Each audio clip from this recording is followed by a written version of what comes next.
Mariana found the refrigerator empty and unplugged it. After removing the minimal amount of sugar from the jar, she added sweetness to the coffee. She had no food, which was why she was weeping.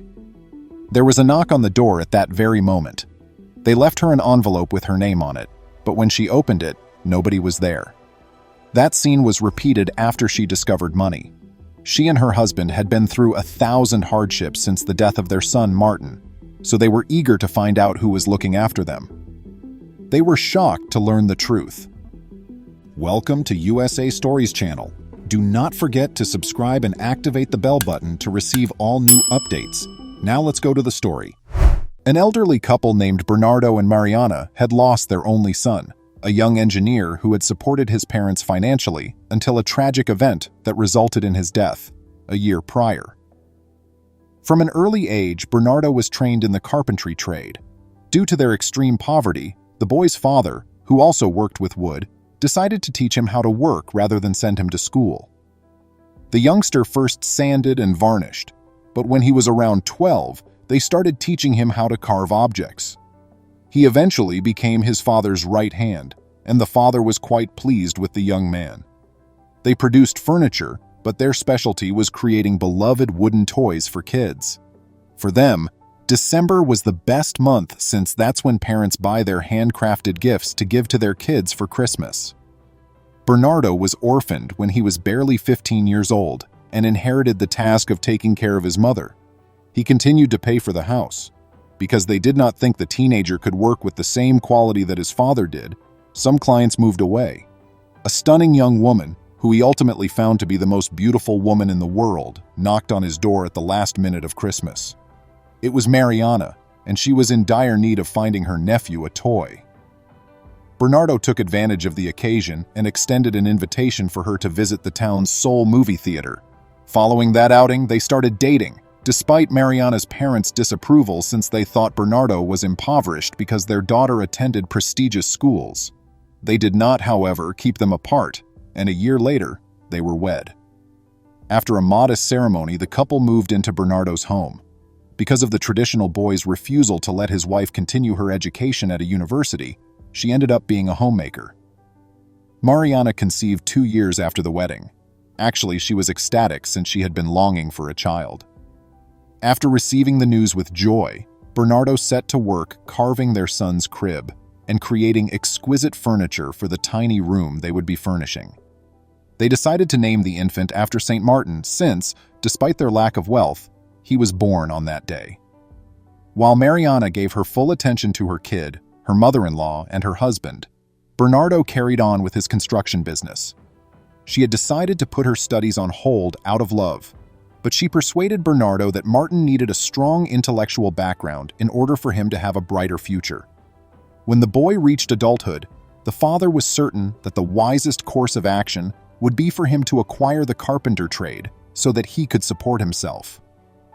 When the time came, they enrolled him in a reputable school after Mariana was able to persuade him that the youngster needed to study. Because tuition was expensive, Bernardo started to put forth more effort. Martin took advantage of his parents' sacrifices and made them proud by earning high marks. Mariana, in particular, was confident that her son would succeed because he was bright, hardworking, and, most importantly, very responsible. Although Bernardo did not share his wife's joy for their son's accomplishments, he did not fully appreciate the impact that a strong academic background may have on a person's life, because he had never experienced it in a classroom. Martin was growing up with a lot of moral principles in addition to his physical attributes. He was fond of reading and numbers. He worked with his father in the carpenter shop on the weekends.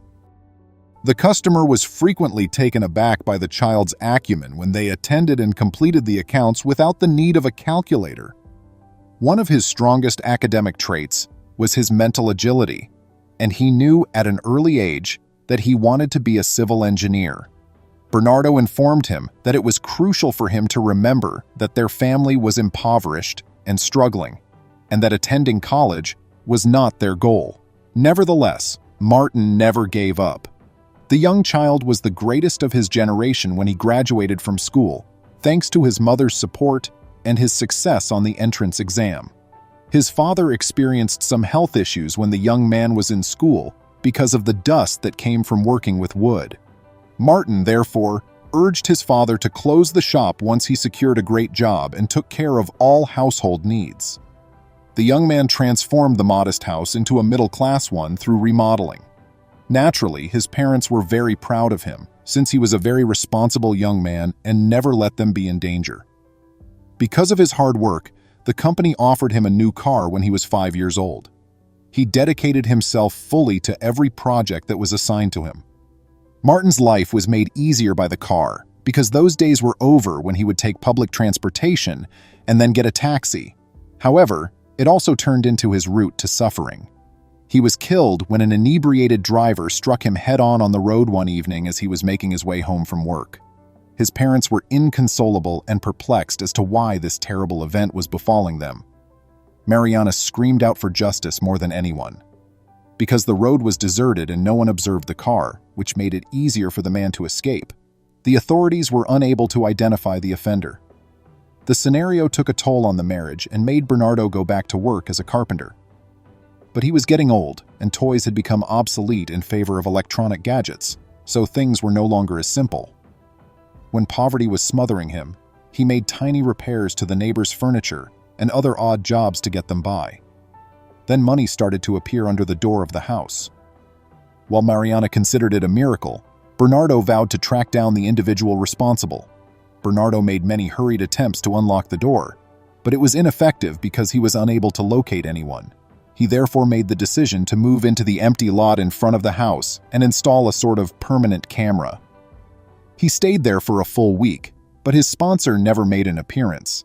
But on the day he was ready to give up, he found a dapper young man hiding the money beneath the door, and he was stuck there again. He needed to come clean to Bernardo about why he was doing this. The boy's name was Marcos, and it was through him that Martin, his son, died.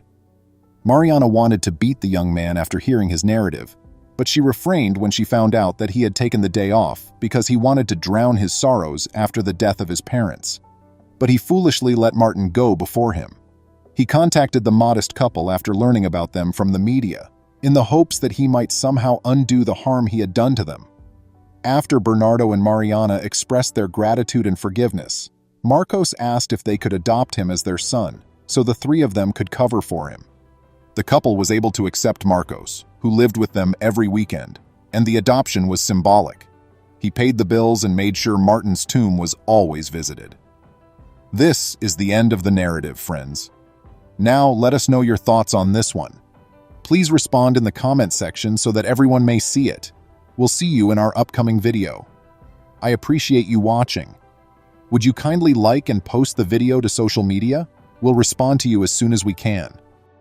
Please remember to subscribe to our channel, give us a thumbs up, and turn on the notification bell so you won't miss any of our videos.